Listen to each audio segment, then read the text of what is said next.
अशरफ अली थानवी रहमतुल्लाह अलैह बोलतें, जो अपने आप को मुस्तकिल बिज़ात समझता है वो मुस्तकिल बदजात है। যে নিজেকে নিজে স্বয়ংসম্পন্ন মনে করে, যার কোনো মুরব্বীর প্রয়োজন নাই, যার কোনো গাইডের প্রয়োজন নাই, যে কোনো কারোর তত্ত্বাবধানের প্রয়োজনীয়তা অনুভব করে না, সে আসলে কখনো ভালো দায়ী হতে পারে না। এইজন্য ভাইরা, আমাদের এত দায়ী, এত হাজার হাজার আমাদের ফেসবুক মুজাহিদ, কিবোর্ড মুজাহিদ, এত বেশি আমাদের দাওয়াতি কাজ করার মানুষ আছে, কিন্তু কোয়ালিটি নেই।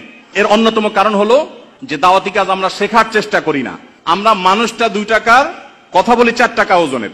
আমি মানুষটা যতটুকু আমি সে ওজনে কথা বলবো।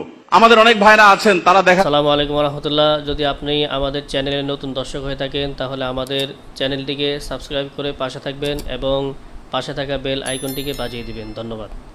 দেখা যায় সলিউশন দেন যে মুসলিম মিল্লাতের কি করা উচিত, গোটা বিশ্ব মুসলিমদের এই মুহূর্তে কি করা উচিত, এই সমাধান দিচ্ছেন কে? আমার মতো বাচ্চা ছেলে, দাওয়াতি ফিল্ডে নাবালেগ বাচ্চা ফতোয়া দিচ্ছেন বা সমাধান দিচ্ছেন যে গোটা পৃথিবীর মুসলমানদের এই মুহূর্তে কি করা উচিত, গোটা দেশের আলেমদের এখন কি করা উচিত, এটা গাইডলাইন করতেছেন একজন তরুণ, একজন এখনো পাকাপোক্ত হননি দাওয়াতের ময়দানে, এরকম একজন মানুষ। আমি এর আগে বিভিন্ন জায়গায় বলেছি, আমরা যারা দাওয়াতি কাজ করি বেশিরভাগ মানুষ দাওয়াত শেখা ছাড়া দাওয়াতি কাজ করি।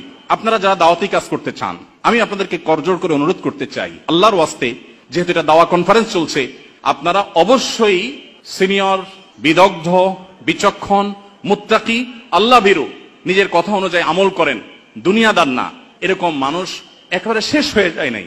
এরকম মানুষদের সান্নিধ্য আপনারা সবসময় নেবেন এবং তাদের তত্ত্বাবধানে থেকে দাওয়াতি কাজ করবেন। তারা যদি স্টপ করতে বলেন সেখানে স্টপ হয়ে যাবেন। দেখবেন আমাদের দাওয়াতি কাজে যে পরিমাণ সদস্য বেড়েছে, যত দায়ী এখন আছে, যদি কোয়ালিটিটা এনশিওর করতে পারি তো আজকের এই পৃথিবীকে পরিবর্তন করা খুব বেশি কঠিন কিছু না ইনশাআল্লাহ।